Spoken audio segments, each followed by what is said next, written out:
Warning: the events described in this video are from personal eyewitness accounts and are not intended to endorse or offend any religious beliefs.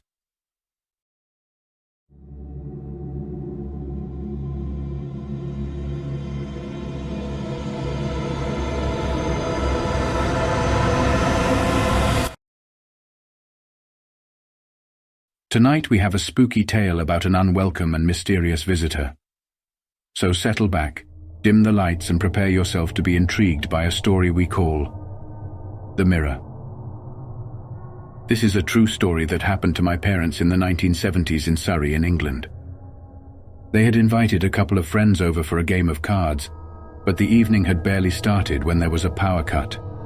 At that time there was an energy crisis due to oil shortages, and power cuts were unfortunately very common. Luckily, the frequency of these events meant that candles were readily to hand, and soon the four were seated around the kitchen table by candlelight exchanging stories, which inevitably became more and more spooky.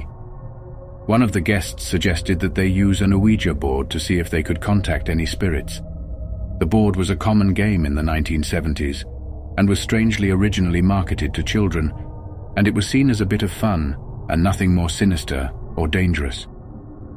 Unfortunately, they didn't own a board, and so they took down the large circular mirror from the hallway and used lipstick to write the letters of the alphabet on the surface, along with the words yes and no. They then placed an upturned wine glass in the center and all put their fingers on it.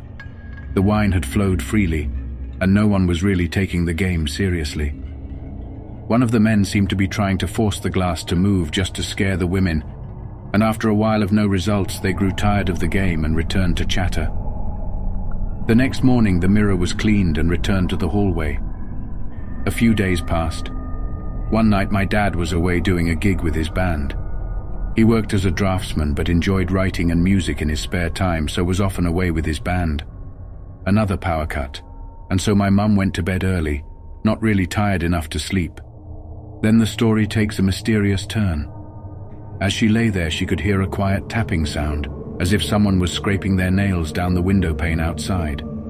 Then she realized the sound was coming from inside the house, down in the hallway. She lit a candle and walked down the stairs to the hall. There the sound was again. It was as if someone was tapping the mirror. She moved closer. The noise stopped. Had she been mistaken? She waited 20-30 seconds. Again the tapping. She rushed back up to bed and waited for my dad to return. A few weeks later, my mum's friend Grace was visiting. As they were putting their coats on in the hallway, she remarked that the hallway had a very bad energy. It felt cold, and she couldn't shake the feeling of being watched. My mum laughed and said she had heard this from a few people. She told her about the tapping on the mirror, and that they had used it as a OUIJA board. The woman became very serious. She was a spiritualist and believed that using a OUIJA board in such a way was very dangerous.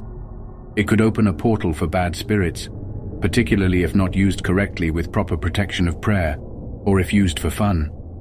Spirits could also attach themselves to people in the group, especially sensitive or creative individuals like my dad. Around this time, my dad's behavior started to change. He used to be full of fun, and the house was always full of music. But after the night with the mirror, he had started to become more and more serious, less tolerant, and stayed away at night more and more.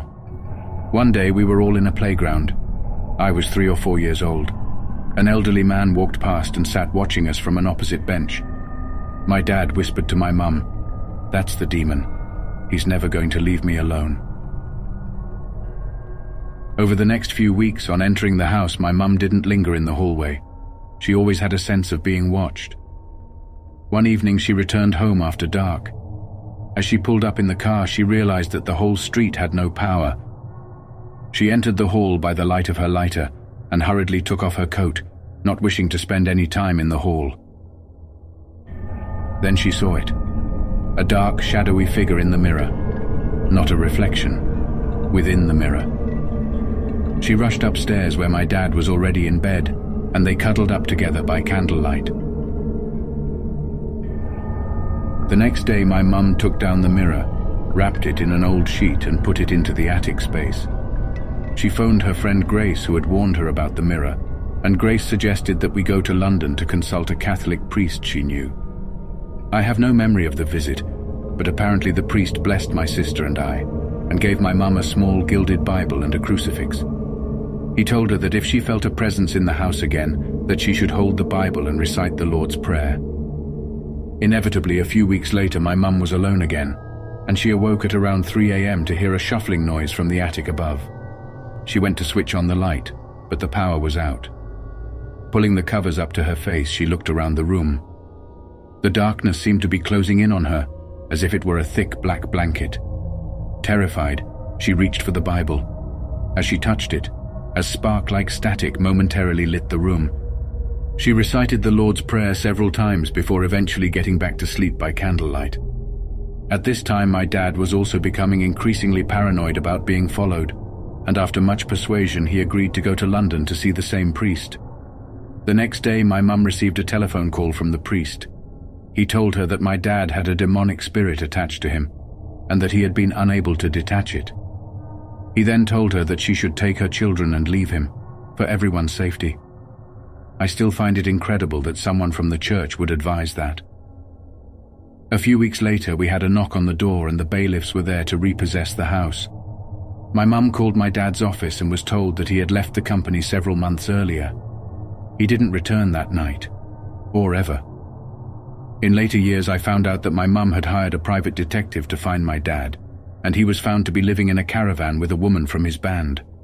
Both were heavily into drugs, and his life had gone completely off the rails. Years later, I decided to look my dad up on the internet. I found he was working as a deacon in a Baptist church. On the website, there was a section for my story, and I was amazed to read it. He told the whole story of the mirror and the spirit that had attached itself to him. He claimed that he had been saved by becoming a born-again Christian. He described the vicar pulling the demonic spirit from his body and said that he felt the love of God flowing into him. So was the spirit real?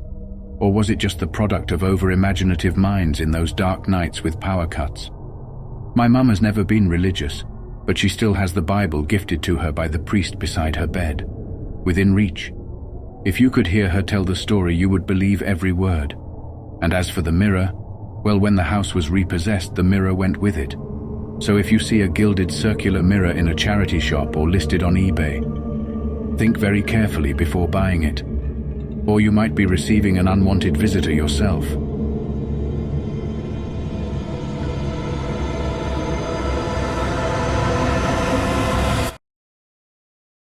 If you have had a true supernatural experience, please send it to us at intriguingrealms@gmail.com, and we may feature it on the channel. Join us next time and don't forget to like and subscribe. We publish new content weekly. Sweet dreams.